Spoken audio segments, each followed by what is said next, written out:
much. All right, yes, welcome to the world's only offshore video game resort. I've just been up to the helipad to coax the latest load of campers from my chopper. They're trickling down the gantry as I speak, so far be it from me to keep them waiting. I'll hand you over to the capable loins of the Gamesmaster. Greetings and welcome to the Games Rig. How splendid of you to have braved the rough seas to join me out here on the rig. I do so appreciate your company on these long winter nights. To tee us off and remind us of sunnier times, I thought we might take to these fairways and putting greens of that most realistic of golf simulations, Palm Springs Open. I'd like you to complete the first 3 holes of the back 9 in level par. Best of luck, and remember, never up, never in. And hoping for a bunker-free experience on this challenge is Aiden Smith from Leydenstone.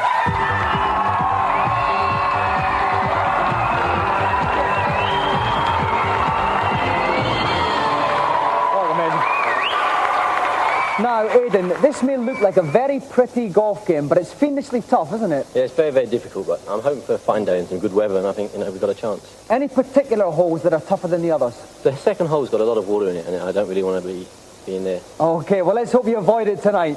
If you'd like to sit yourself down in the chair, we'll get ready to tee off. And joining me in the bunker tonight is Gamesmaster's very own Stephen Carsey. Now, Stephen, you're a bit of a whiz games player yourself. Have you got any tips for Aiden? Well, Dominic, having walked the course earlier, I would say certainly the first hole is probably the easiest. So he really needs to par it or perhaps even birdie it if he's going to be successful tonight. Okay, then. Aiden, are you ready? Yes. Then tee off. Aiden is on the map now. It's a 415-yard par 4. And here we are. You can see him positioning the cursor. Okay, that flag is the hole, so he's just gone to the left of it to avoid the water. Now, what's he going to see? He's got to swing across here. He avoided the hook. And he's got that on full power. 100%. The bar's go across. It's a slight hook on this. Yeah, slight hook. Let's see where it lands. It's good. Shot slightly in the rough, I think. Or, no, it's not. No, it's on the fairway, Dominic. Aiming for the green now. That's right, he's passed the. I think he may be left a bit short here, Steve, to tell you the truth. The bar will swing across here. Oh, lovely little shuffle there. Very nice. It will swing across and we have to hit it dead central to avoid a hook or a slice. Oh, he's just slightly in the Here we go. 100% shot. Yep, nice full power shot. And here it goes. Off it goes into the horizon. Slight hook here. Oh, no. Well, he's very upset with that shot. He's disgusted with that shot. There he goes, he's just setting up. Oh, that's perfect. Good. That's good. A little bit short. It's going to just dimp up a little bit. Oh, this looks good, no, Steve. it's going to run on. It's going to run onto the hole. Let's just see. Oh, that's a very good shot. Very good shot in difficult conditions. So we must remember the challenge is 3 holes in par or less.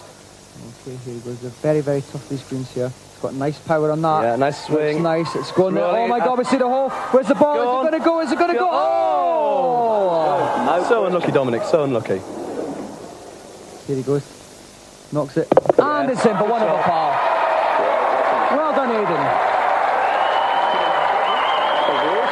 Okay, so at the end of the first hole, Aiden is at 1 over par. He's got 2 holes left with which to make it up. But the problem is now he has to get one of these holes under par. And this hole coming up is probably the trickiest. And here he goes. Yep, slice, but he's got to get it full power. That's it, full power. He can make this one. As long as the wind doesn't carry it into the water, Dominic, this should be a good shot. And he missed the water, but he's in the bunker. That's safe, though. He hasn't dropped a shot, at least. I mean, he really has to birdie the 3rd shot if he can get this in. That looks very nice indeed. Yeah. That's a tasty shot. It could run on. These greens are very fast, Dominic. Oh, it could run a bit over then. It's certainly well struck. That was all right.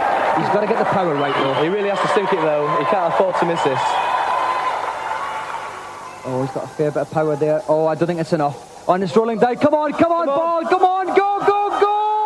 And no, it didn't have their legs. Just to reiterate, if he sinks this, he goes 2 over par, so he's got to make up 2 strokes on the final hole, which is near impossible. But let's concentrate on this putt just now. Again, feel it 1 feet away. Just wants to dink this a little bit. I think that's good. Here it comes. It's in there. Okay, so here we go to the final hole. This is going to take some staggering golf play to take this on the par. To get an eagle on this third hole, I think we're talking impossible, to be honest, Dominic. I think we are. I hope he's on his driver here. Oh no, he sliced it. Oh dear. Oh dear. He's got it full power, but I think this is going to go way to the right. Oh no. This could be over the trees. And it is, over the trees in the rough. You can just see in the centre of the screen the flag there for the hole. He's going a little bit wide of it, trying to obviously just get a little better angle on it to scoop it over the trees. I hope he knows what he's doing. He's sliced it a bit, and this is his final shot. He's got to hold it in this. Oh no, it hits the tree, and unfortunately Aiden has used all his strokes, and his challenge tonight is over.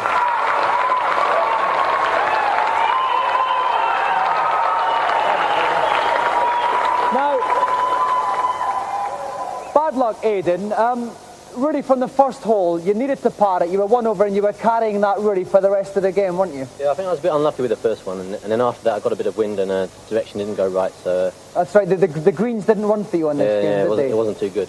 Oh well, you had to get a good round anyway, okay?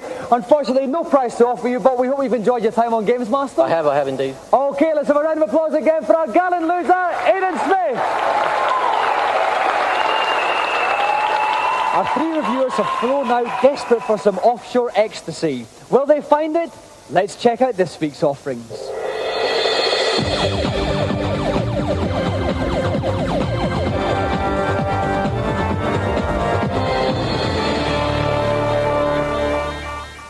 This week it's twanging jockstraps ahoy as we look at sports games.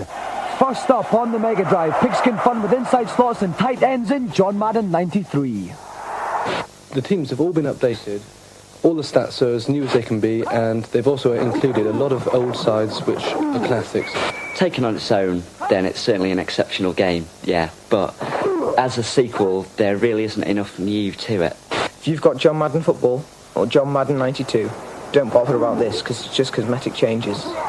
If you haven't got either of these, it's a great entry into the world of American football.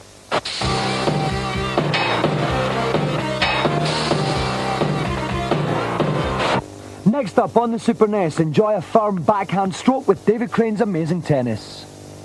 There's the huge sprites that are really well animated and it all moves very smoothly indeed. But it does take a while to get into. Very fast, very slick, not that playable. If you're at the far end of the court, you've got no chance. Don't get this if you've already got Super Tennis. If you haven't, it's a sound buy.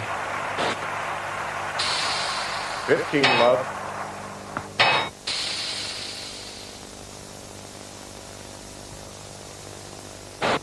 Finally, on the Amiga, even Auntie Marisha gets the chance to score with Sensible Soccer version 1.1.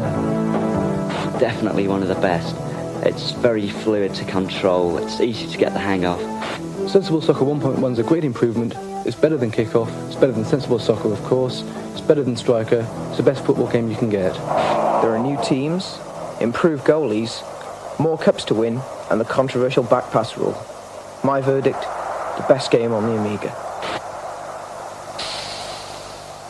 Owners of the original Sensible Soccer can upgrade to version 1.1 for the measly sum of £4.95. Send your disc 1 plus a checker post order to Sensible Soccer offer at this address.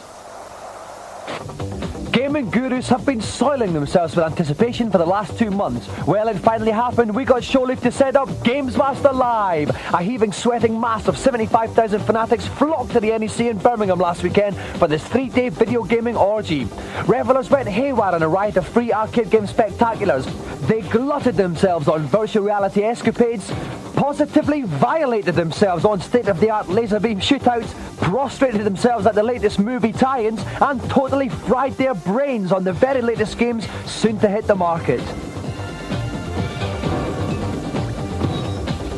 Amongst all of this, of course, there were some old crowd pleasers. All in all, enough hardware and software to satisfy the most sordid of video game fantasies. Literally everyone was queuing up to stock up.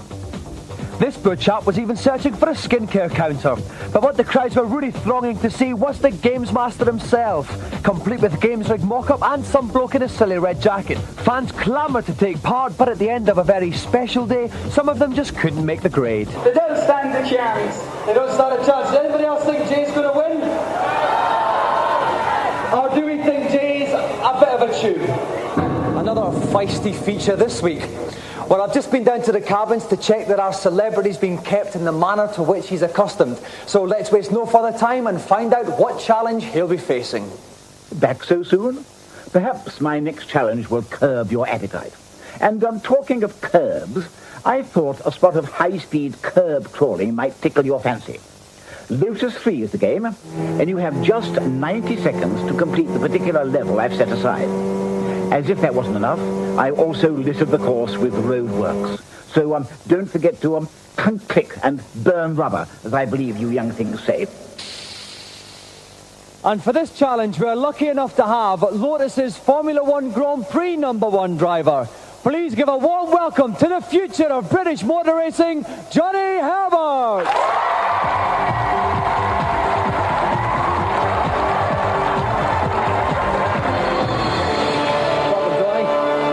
Johnny, when you're in the pit stops, do you ever get the chance to play a game or two? Yeah, I've got a Game Gear and I have a spot of golf while I'm waiting for the tyres to be changed. Okay, now you're so good at the real thing. We haven't even given you a practice on this. We've just shown you the controls. How confident do you feel? Not at all, really. I think it's going to be quite difficult, but I'll enjoy it. Okay then, if you at home want to find out if Johnny gets a checkered flag or a twisted suspension, join us after the break.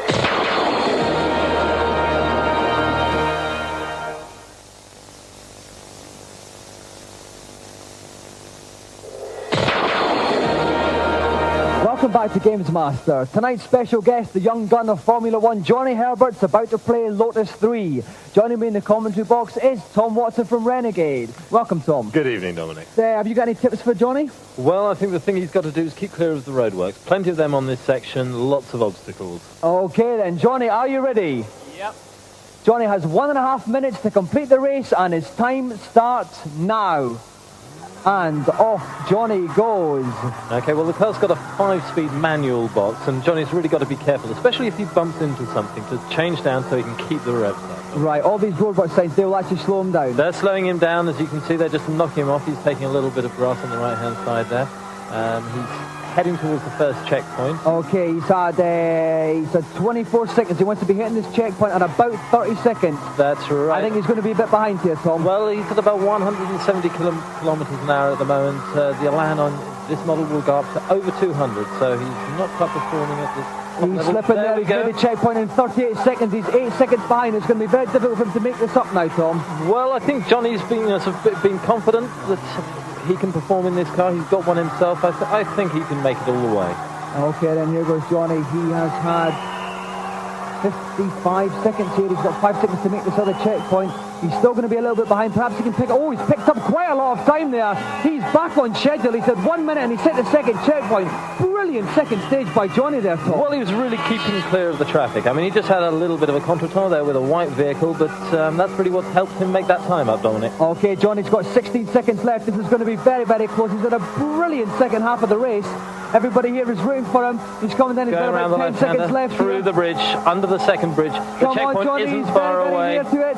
He's getting very, very close. We've got 4, 3, 2, 1, and Johnny is just out of time there. And there it was. There it was, over the finishing line. 3 seconds over time, but still a brilliant performance by Johnny Herbert.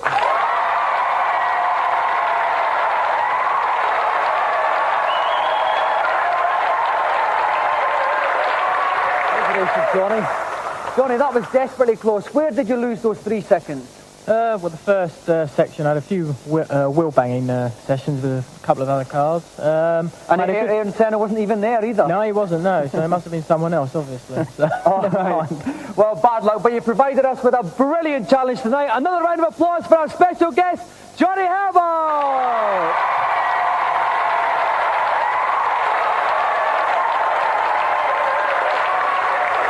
And while we recover from that sterling but ultimately unsuccessful effort, it's time to go over to everybody's favourite agony uncle in the consultation zone.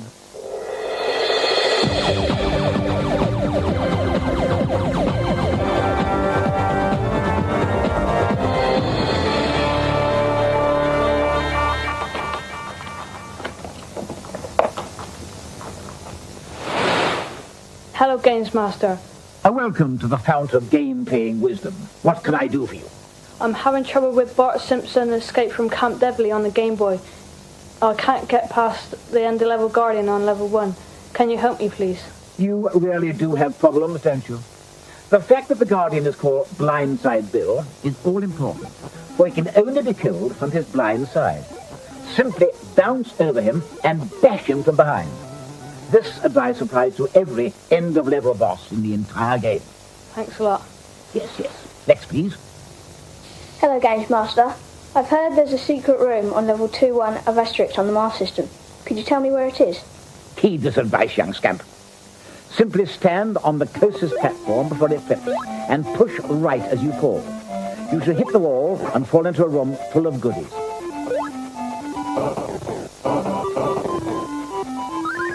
Thanks. Next, please. Hello, Gamesmaster. What's your query? On another word, I just can't get past the beast at the beginning.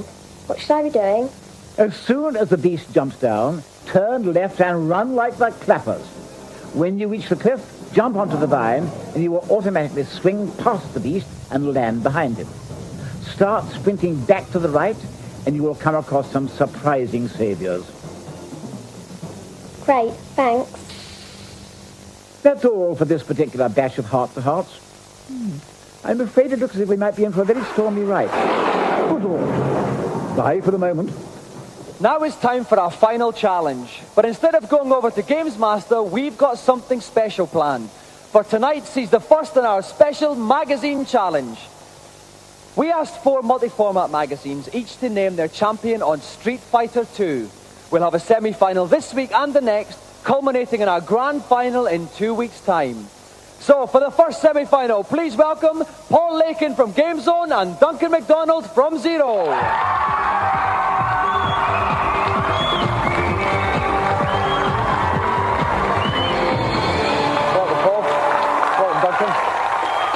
Now, Paul, thank you. Thank you very much. Now, Paul, how much time do you spend a day actually writing the magazine and how much time do you spend playing games? If I told you the truth, I'd probably lose my job. But let's say 6 hours a day playing the games, about 6 hours a day writing about them. All right, so it's quite a long day then. It's a long day, very long day. Okay, now, Paul, what character have you chosen tonight and why? I've chosen the rubbery Indian guy, Dalsim, yep. Because basically he's a stretchy sort of geezer, so I can cower in the corner and hit Duncan without him getting anywhere near me. All right, let's move on to Duncan now. Who have you chosen, Duncan? Well, I've gone for Chun-Li, the only chick in the game. Oh, yeah, and why have you chosen her? Well, be non-sexist, so I'll choose the chick, and she's quick, so, I mean, if he's stretching around all over the place, I can zap in, get a few blows, zap out, you know, moving quick, move out quick. Are you the favourite tonight, Duncan, do you think? I think so, yeah. All right, then. If you'd like to take your game's playing positions, we'll get ready to start.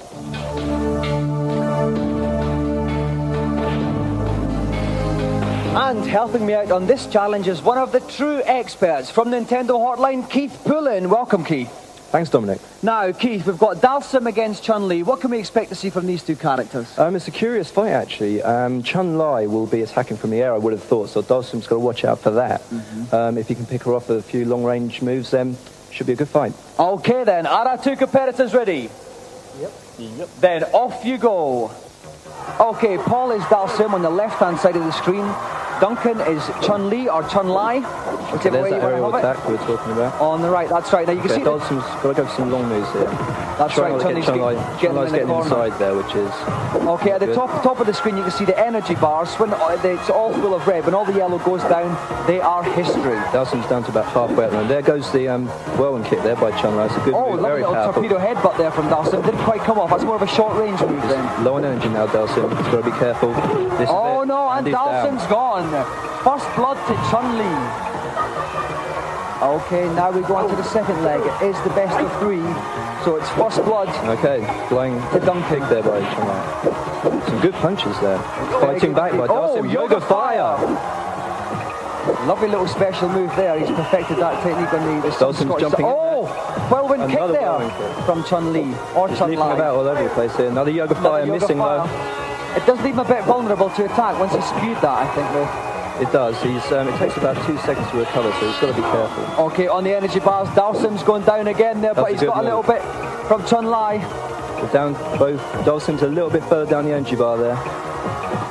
Okay, they don't want to get in each other. They've been a bit tenacious Staying here. away.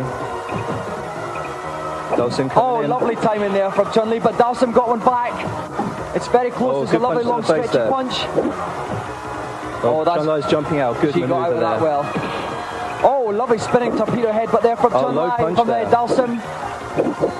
Chun Lai's, oh, they're still neck and neck here on the second one. Dalsim has to win this to have a chance. And the time is up, and Dalsim wins because he had the most energy left at the end of the time. So, we go into the third bout, it's one each. Decider here. Difficult to say who's going to win. This has been a very, very close fight, this one, Keith. Certainly, as I said, it was quite close. Okay, oh, this is... Chun-Li's got to get in close here, doesn't she? I mean, he's got such a... whirlwind kick just caught him. That was a lovely piece of special move action there. But Dalsim really needs to try and keep away here and go for the long moves. Oh, no. Oh, he's good very throw. good and close for those throws, Dalsim. Chun-Li's energy is down. She's got to be careful here, Keith. Chun-Li, oh no, another throw there. She's down very low. This could be it. She's got to watch one more hit, really, and Chun-Li's history, she's got to watch. Oh, she's coming back there nicely. Dalsim's down. Oh, misses with a punch there. Oh no, Chun-Li's thrown her. Chun-Li's been thrown. Chun-Li is out of it. Dalsim is the winner. Good win. Surprised about that. Good.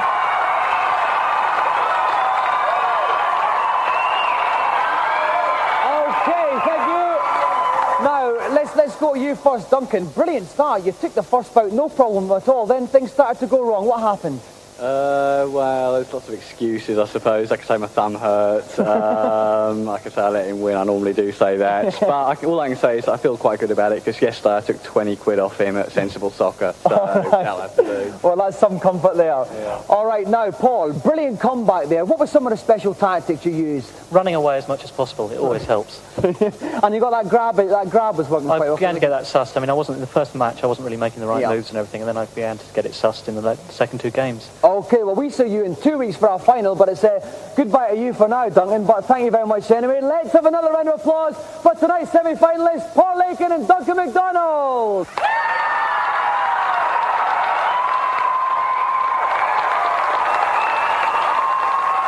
So Paul Lakin will be returning in 2 weeks for the grand final. Be sure to join us next week for our second semi-final featuring challenges from Mean Machines and C&VG.